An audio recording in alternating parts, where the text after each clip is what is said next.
Isang mapagpalang araw po sa ating lahat mga kapatid at samahan niyo po ako at gagawa po tayo ng kalandis oil na anti-liab po. Blue flame po ang kala na ito, hindi po ito nakakaitim ng kaldero. Ayan, mabilis po ito makaluto, tipid rin po ito sa gas. Sa mga baguhang gumagawa po ng kala na pagkakataon nyo na po mga kapatid na subaybayan po ang video na ito para po marami po kayong matutunan sa paggawa ko ng kala na ito. Tara, samahan niyo po ako.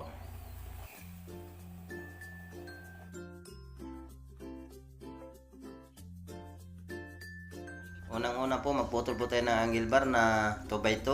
Yung haba niya po ay 11 inches. Ito po yung gawin nating frame mga kapatid ng ating kalan. Ayan po. 11 inches po square yung ating kalan. Matibay po ito dahil makapal po yung ginamit nating bakal. 2x2 po by 1/4. Gamitan po natin ng eskwala mga kapatid bago po natin i-welding para kwadrado po yung ating kalan frame. Ayan po. Mixture lang natin mga kapatid, maganda po yung pagkakapabricate natin para hindi basta-basta matanggal po yung ating pagkaka-welding.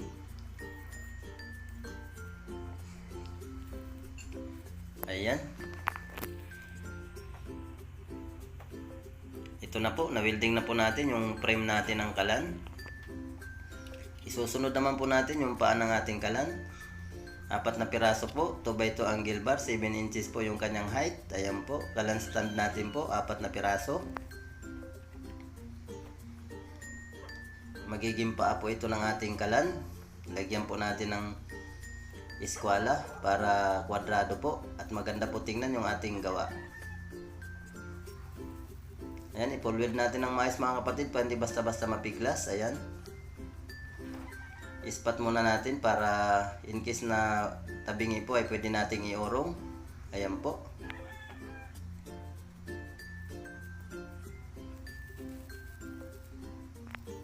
Gandahan po natin mga kapatid yung pagkaka-welding para hindi basta-basta mapiglas yung ating paa ng ating kalan. Napakadali lang po ito gawin. Ayan na po, na-full weld na po natin yung 4 na paa ng ating kalan. Ayan. Isusunod naman po natin yung bracket po ng ating tangke po sa kalan po. Ayan po, ito po yung tangke natin. 2x4 po na tubular yung ginamit natin mga kapatid. Ikabit po muna natin mga kapatid yung kanyang bracket po ng tangke po. Mixture lang natin mga kapatid, maganda po yung pagkaka-welding para hindi basta-basta po mapiglas yung ating bracket ng tangke po.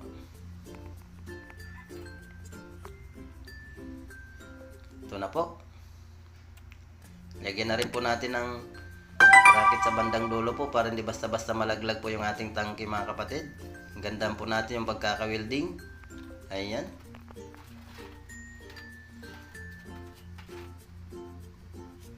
Ito na po yung ating tangke mga kapatid. Tubular po ito na tubo mga kapatid. Matibay po ito.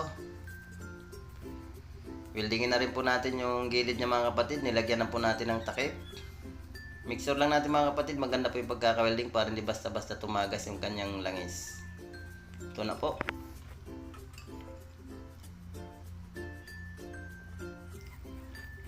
Magbutas naman po tayo ng 3/4 po para sa coupling po na tuluan po ng ating langis. Gamitan na lang po natin ng welding dahil wala po tayong milling machine mga kapatid. Ayan. Napakadali lang po gumamit. Magbutas na rin tayo ng para sa tuluan po ng ating langis. Yung paglagyan po natin ng nipple po na 3/8 po. Ayan.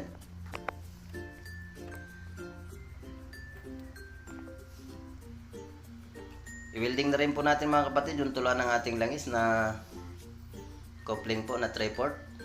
I-full weld natin mga kapatid para hindi basta-basta tumagas po yung kanyang nose oil. Ayan na po. Isunod naman po natin yung kanyang 3/8 na nipple po para sa barbula po ng ating tangke. Gandaan po natin mga kapatid yung pagkakapabricate para hindi basta-basta tumagas po yung kanyang use oil. Ayan na po. Pabricate na po natin mga kapatid.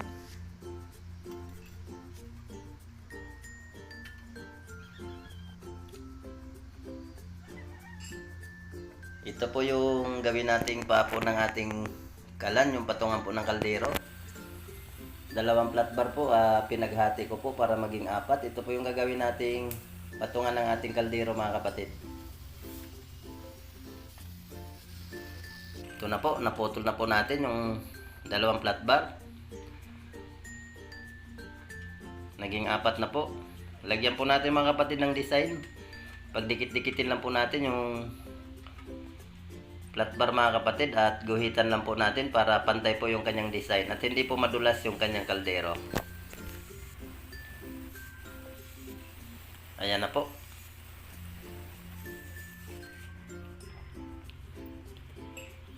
Ayan. I-welding na rin po natin mga kapatid sa bawat kanto ng ating kalan frame. Napakadali lang po mga kapatid. Ito na po yung pang-apat na patungan.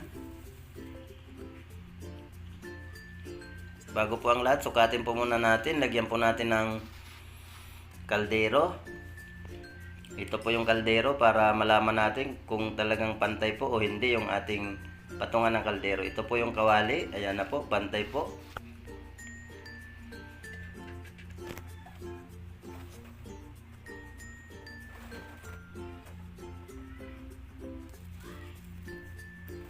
Gandaan po natin mga kapatid yung pagkaka-full weld sa ating patungan para hindi basta-basta po mabiglas in case po na malagyan po ng mabibigat na niluluto. Ayan na po.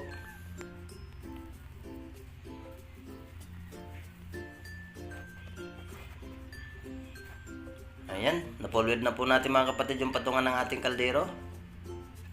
Isunod naman po natin mga kapatid yung sabitan po ng ating wire po ng blower.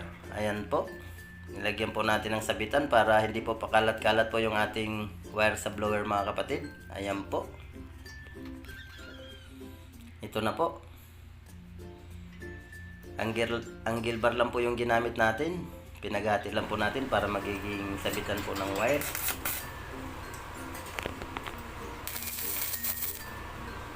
I-full weld na rin po natin yung kanyang nipple na maliit, yung 3/8 po na nipple para sa barbula po ng ating tangke po. Ayan na po. Make sure lang natin mga kapatid na maganda yung pagkaka-full weld para hindi basta-basta tumagas. Ito na po yung kanyang barbula po sa langis.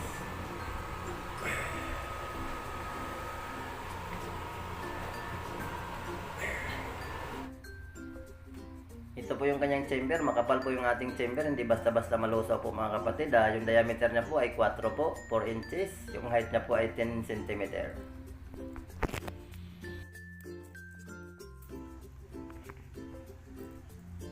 Ayan. Ito naman po yung kanyang stainless na elbow mga kapatid. 1 inches po yung diameter. Ito naman po yung plancha po na gamitin natin para sa chamber. Ayan. Butasin po muna natin mga kapatid yung plancha para po sa elbow po. Gumamit na lang po tayo ng welding mga kapatid, pambutas pag wala po tayong pambutas na milling machine po.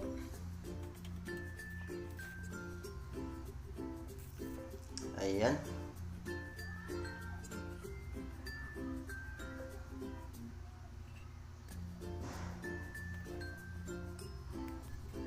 Idiretso po natin mga kapatid dahil minsan tabingin po yung pagkakalagay ng ating elbow sa burner mga kapatid.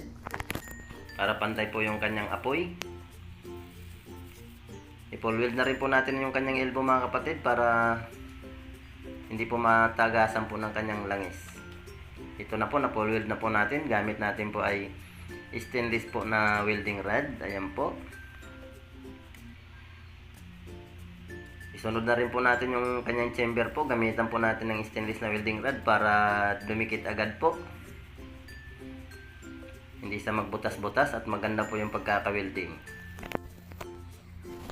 Ayan na po mga kapatid. Gandaan po natin mga kapatid yung pagkaka-full weld para sure na sure yung ating chamber. Walang tagas po mga kapatid. Ayan na po. Tapos na po natin i-full weld.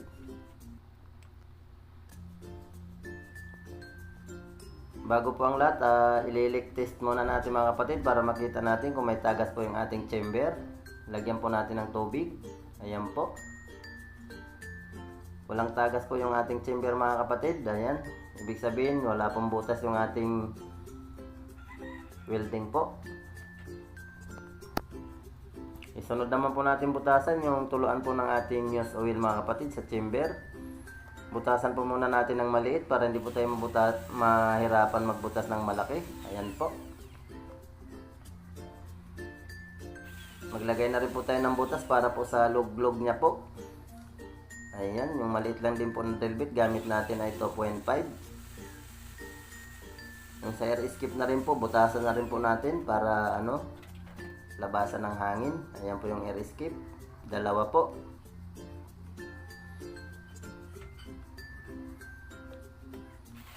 Ayan, gamitan na rin po natin mga kapatid ng drill bit na malaki. 1/2 po yung ginamit nating drill bit para sa daluyan po ng kanyang langis. Ayan na po mga kapatid, nabutas na po natin. Magbaluktot na rin po tayo mga kapatid ng 1/2 na tubo po para po sa pagdaluyan ng ating langis patungo po sa kanyang chamber. Ayan po, napakadali lang po magbaluktot. Gumawa lang po kayo ng pambaluktot na bakal po.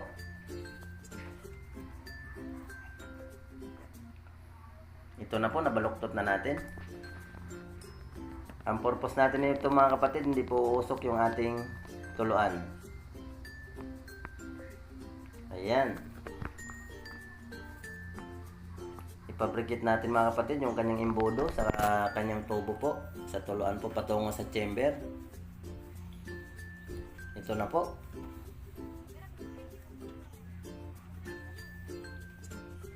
Sunod natin mga kapatid yung stainless plate para sa chamber cover anti-liab. Mag-assemble na rin po tayo mga kapatid. Kinatingan ko na po mga kapatid. Nasa inyo po kung gaano kalaki po yung kakatingan nyo para sa pagbaluktot po.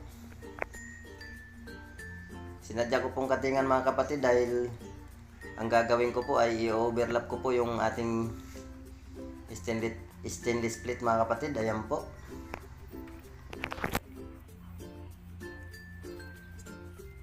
I-welding na rin po natin yung dulo para hindi basta-basta bumuka.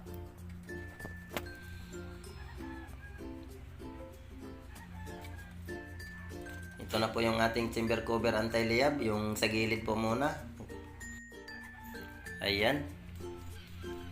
I-bend muna natin mga kapatid, papilipit po yung ating bend. Ayan po. I-twist lang po natin mga kapatid yung ating chamber cover sa gilid. Para hindi na po tayo gumamit ng maraming welding at hindi po tayo mahirapan. Ayan na po.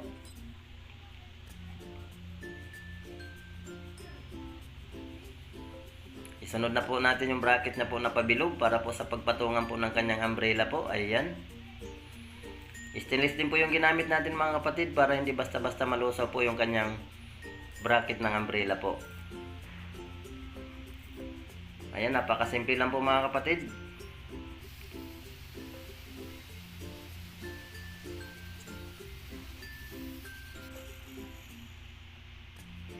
Ayan.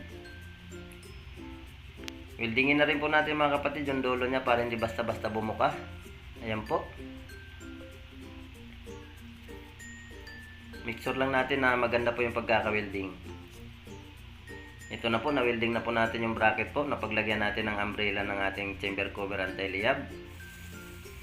Katingan na rin po natin mga kapatid yung gilid niya, 3 cutting po. Para sa labasan po ng kanyang apoy galing po sa kanyang chamber. Ito na po. Napakasimple lang po mga kapatid gumawa ng chamber cover anti-liab. Ayan na po, nakatingan na po natin mga kapatid. Susunod naman po natin mga kapatid yung pinaka-umbrella niya po. Ispat lang po muna natin mga kapatid para ma-adjust po natin in case po natabingi yung ating umbrella po. Ayan. Napakasimple lang. Lagyan na rin po natin ng stainless sa gilid po para paglabas ng pressure po patungo po sa taas po ang direksyon ng kanyang apoy. Ayan po.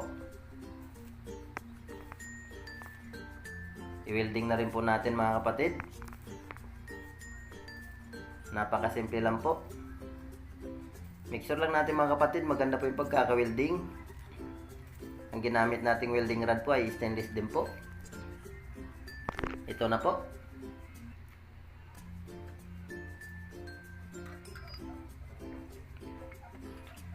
I-set up na po natin mga kapatid yung kanyang chamber sa frame po ng ating kalan. Itaob lang po muna natin mga kapatid at lagyan po natin ng bracket sa gilid.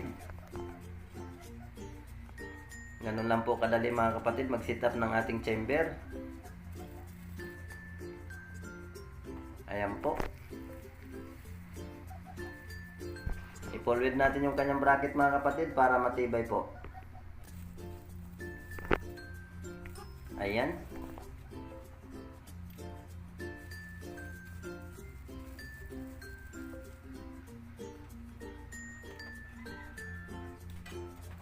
Ayan na po. Ito na po yung bracket ng ating chamber.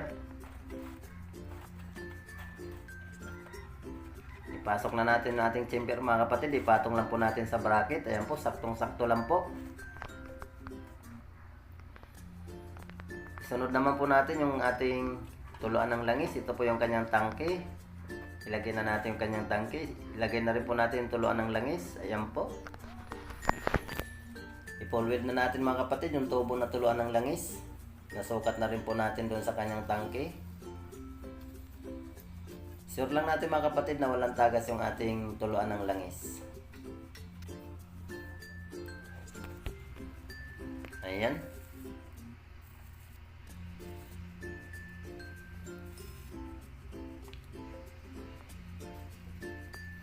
Ayan, i-full weld na rin po natin mga kapatid yung plansa po sa bracket ng ating chamber. Ayan po. Gandaan po natin pagkaka-full weld para hindi basta-basta malusaw at hindi basta-basta mapiglas po.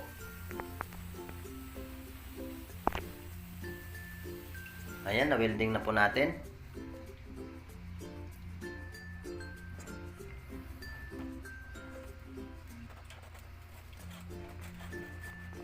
Ito na po. Ito na rin po yung kanyang chamber cover anti-liab. Linisin po muna natin mga kapatid yung mga talas ng ating kalan para hindi po masugatan yung ating mga minamahal na customer.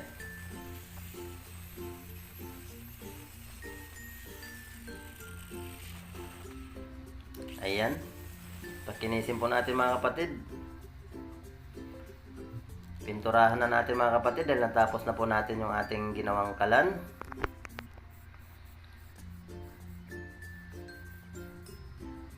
Ito na po yung kanyang takip. Ito na rin po yung kanyang tangke. Ito na po yung kanyang frame. Napinturahan na po natin lahat. Ito naman po yung ating burner po ng ating kalan. 1 inches po yung burner natin, yung diameter. Yung height niya po ay 8 cm. Ito na rin po yung kanyang mga butas mga kapatid. Sa taas po ay 7 pirasong butas. Sa baba po ay 8. Sa gitna po ay 8. Ayan na po. Gamit natin na drill bit ay 1.5. Sundan nyo lang po yung nakasulat po dito sa ating nilagay na mga sukat.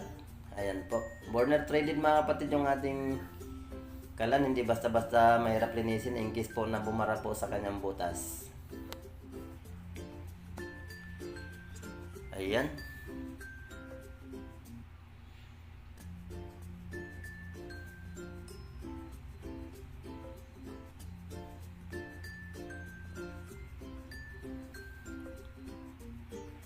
Ito na mga kapatid, natapos na natin pinturahan.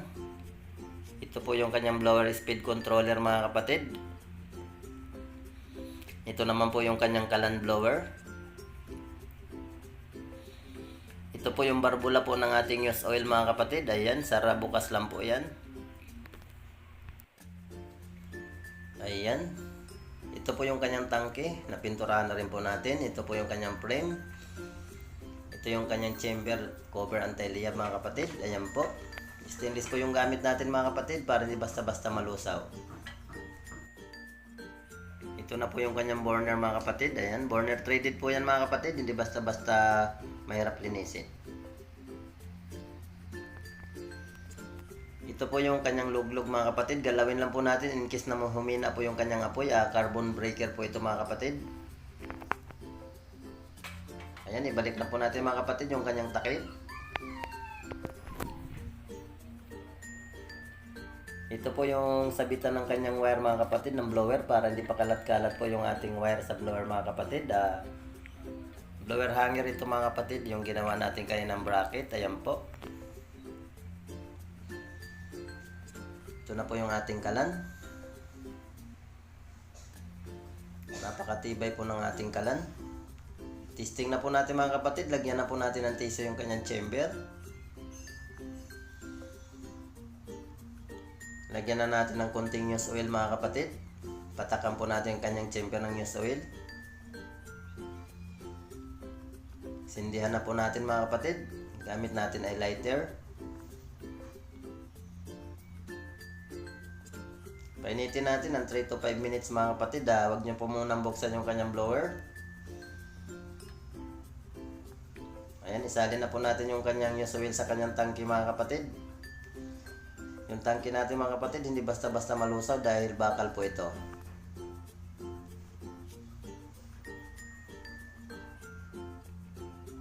Ayan.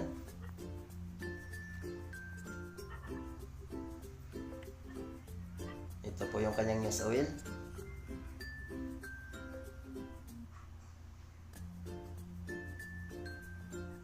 Ayan, medyo mainit na mga kapatid yung kanyang chamber. Pwede na po natin buksan yung kanyang blower. Buksan po natin ng bahagya po. Huwag masyadong malakas muna. Saka na po natin ilagay yung kanyang chamber cover anti-liyab. Ayan po.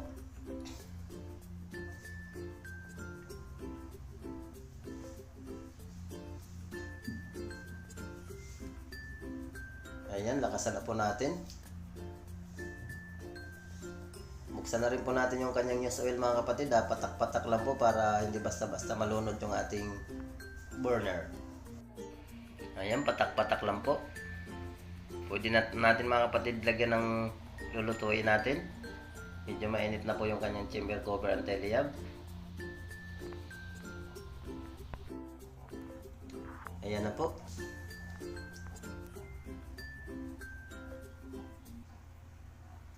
Napakatipid po natin sa panggatong po yung kalan na ito dahil used oil po yung ating gamit mga kapatid. Ayan. Subukan po muna natin mga kapatid kung talaga sa liliyab ba o hindi. Buhusan po natin ng tubig. Ayan po. Nabuhusan na natin ng tubig po. Hindi po sa lumiliyab. Napakasipti po yung kalan na ito. Kaya iwanan nyo po ito. Pag umapa po ay hindi po basta-basta lumiliyab yung kalan na ito. Ayan.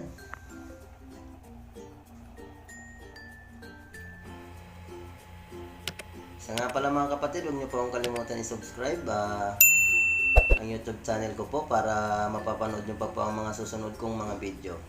Maraming salamat po. Sa muli po, sana po may natutunan po kayo sa tutorial ko na ito. Sana po huwag po kayong magsawa sa panonood po ng aking mga gawa. Maraming salamat po sa inyong lahat. God bless po sa inyong lahat mga kapatid. God bless, God bless, God bless.